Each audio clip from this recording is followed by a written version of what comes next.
G'day guys and welcome to Aussie English.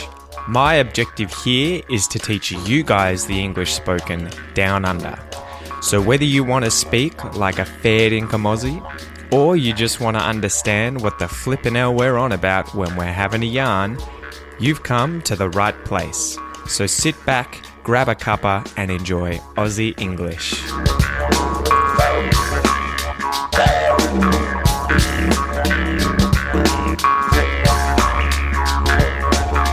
G'day guys, how's it going? Welcome to this expression episode of Aussie English. I hope you guys are all going incredibly well. I hope you've had a good week. Obviously I've been up to a few different things this last week or weekend. I've been working on the Traveling with Pete episodes, and you may or may not have seen the first one that has come up that I've put up online, Point Lonsdale. So if you haven't checked that out, there'll be a link down below. Definitely suss that out. Definitely go have a look. Definitely go and explore that episode and definitely give me some feedback on what you guys think of that episode. So I made that down near my parents' place. They live in Ocean Grove, which is a small town that lives next to Point Lonsdale and Queenscliff and another one called Barwon Heads. And I sort of went to all of these places and just sort of walked around, checked the place out, showed you guys some of the scenery, took some footage with the camera, and just chatted to you off the top of my head, really. So, as usual, I kind of try and treat you guys as if you were there with me, as if you are chatting with me, as if you're sitting next to me. I don't really change how I speak, and I just go through expressions that I use as well when they come up that I think, oh, you guys are going to really like this. You'll really enjoy this expression. You may not know this one. It may be a little difficult. It may be a little stereotypically Australian too. So there were quite a few good ones in there, like sketchy, dodgy, shoddy, and there was one more, shonky. So definitely go check those slang terms out, as well as the expression to have Buckley's chance. That's a really funny one, and I had no idea where that actually originated from until I was walking around the lighthouse in Point Lonsdale and read the sign that was on William Buckley, a man who was in that area, and the story's in the video, so go and check that out. So I won't get too much into it, but check the video out. It's pretty long. It's kind of like a half an hour episode, and tell me what you think of the format. Is it too long? Is it too short? And also the fact that I've put up expressions that I use as I speak at the bottom there in this video that I think you guys might need defined or may need spelt out, because I'm very visual as well. I like reading and I understand a lot more if I'm reading what I'm hearing. So I've tried to mix that into the video to help you guys with any of these things you could potentially not know and want to learn. So check out the Point Lonsdale Traveling with Pete video and let me know what you think. Anyway, today is obviously an expression episode, and the expression of the day is all over the shop. All over the shop. And so this is usually used with the verb to be beforehand. To be all over the shop. It's a way of describing something or explaining something. It's a slightly more slangy version of to be all over the place, and I'll get through the definitions in a sec, but obviously to define the words in this expression, you're probably going to know all of them, but shop, I might explain, is obviously somewhere you can buy things, somewhere that sells things usually. So the definition of a shop, if you go to a shop, a bookshop, you buy books, it sells books, that's a shop. So the definition of to be all over the place, or simply all over the place, is, there's sort of two I might add as well. We'll go through the first one. To be scattered in a lot of different places. So if your clothes are thrown all around your room, as mine sort of are at the moment, I could say that the clothes are all over the shop, or my bedroom's all over the shop, I'm all over the shop, everything's pretty messy, it's all over the shop. The second definition is to be confused or badly organized, and this is more when you're explaining a person. So if someone has been incredibly clumsy or incredibly forgetful, and usually it refers to this happening repeatedly. So if someone has forgotten their keys at home, or after that they've spilt milk on themselves while they were having breakfast, whatever. I'll get through some examples in a sec, but it's that idea of someone who's forgetful, clumsy. You can say that they are all over the shop. That person's all over the shop. So we'll get into some examples. So imagine a driver is driving all over the road. You know, he's in front of you as you're driving down the freeway or the highway. So you're driving well, you're in a straight line, and this person's veering from side to side. You know, they're going out of control. They may still be on the road, but they're kind of like, bleh. And so you can imagine they're probably, you know, on drugs, drunk, just a really bad driver. Maybe they're being careless or reckless, clumsy, confused, they don't know where they're going, or maybe they're just being stupid, where they're like, You could explain that driver, that person in the car, as being all over the shop. And so it's that idea, at least for me, of he's just clumsy, he's all going everywhere, he's all over the place, but you could describe it as he's all over the shop. A second example, imagine a work colleague is having a really bad day at work. So they've shown up late for a meeting, they got to the meeting and then spilt coffee on themselves. They then realized after the meeting it was lunchtime and they'd forgotten their lunch at home.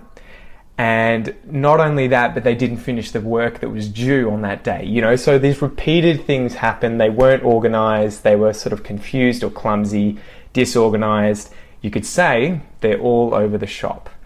This lady's all over the shop today, I'm all over the shop today, he's all over the shop, that person is all over the shop. A third example could be that you've got a house inspection and the landlord or real estate agent's coming to inspect the house. And so you get home after work to clean your house, but there's stuff everywhere. There's clothes everywhere, you haven't done the dishes have piled up on the sink, you know, and on the table around the sink. It's a big mess. You need a sweep, you need a mop, you haven't cleaned, and the guy's coming over in the next half an hour. If you get home and you're expecting it to be clean, or that your housemates were going to do it or something like that, you could say, I came home to find the house and everything was all over the shop.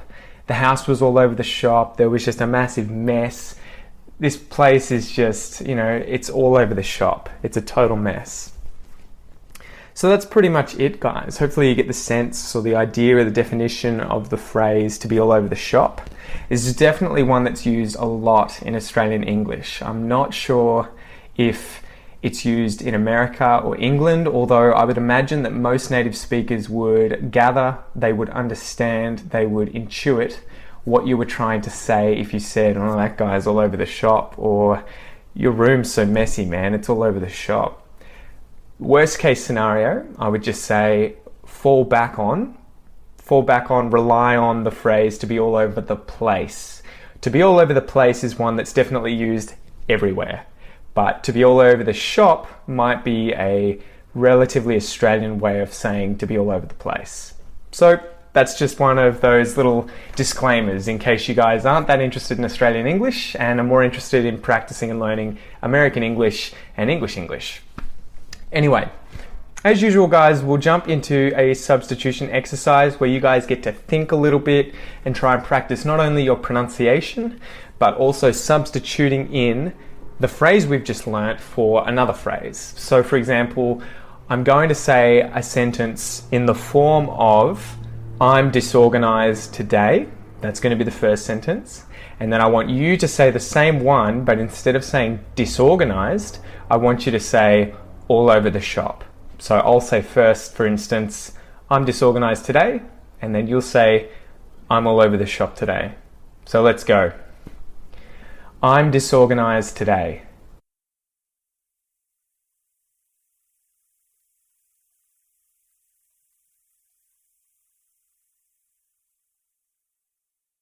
I'm all over the shop today.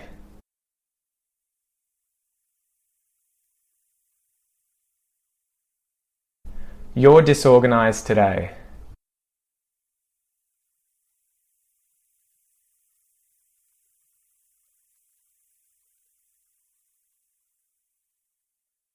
You're all over the shop today.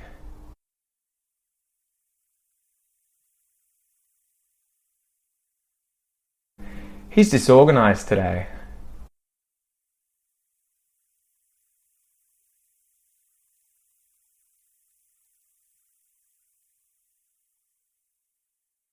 He's all over the shop today.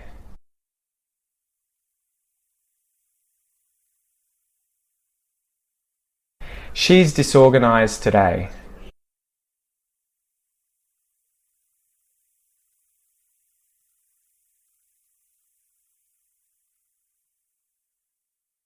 She's all over the shop today.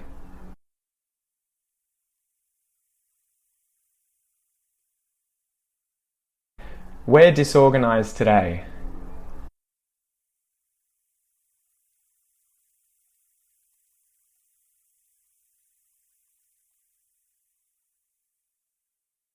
We're all over the shop today.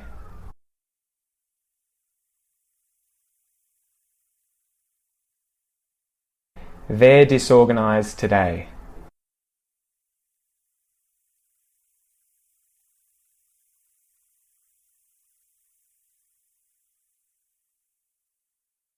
They're all over the shop today.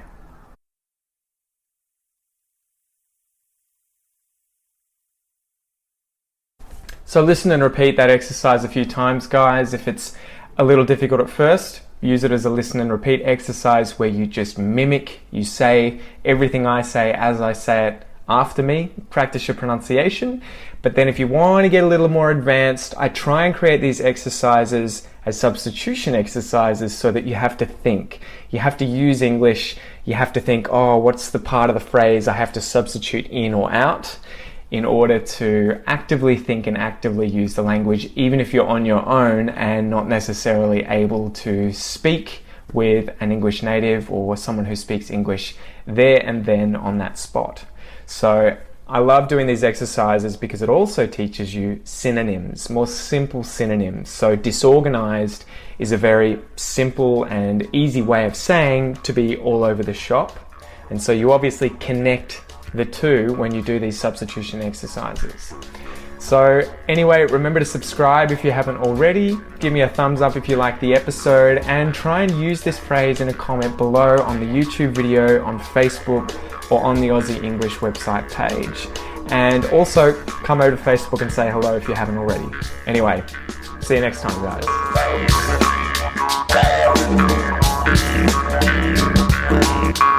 You've been listening to the Aussie English podcast. If you like what you hear, please come and join our Facebook community and like and share this episode in order to help the podcast grow. If you'd like to support the Aussie English podcast, please consider donating a few dollars on my Patreon page, which will be linked in the episode transcript. The more you guys donate, the more time and effort I can spend improving the podcast. Until next time, guys, all the best.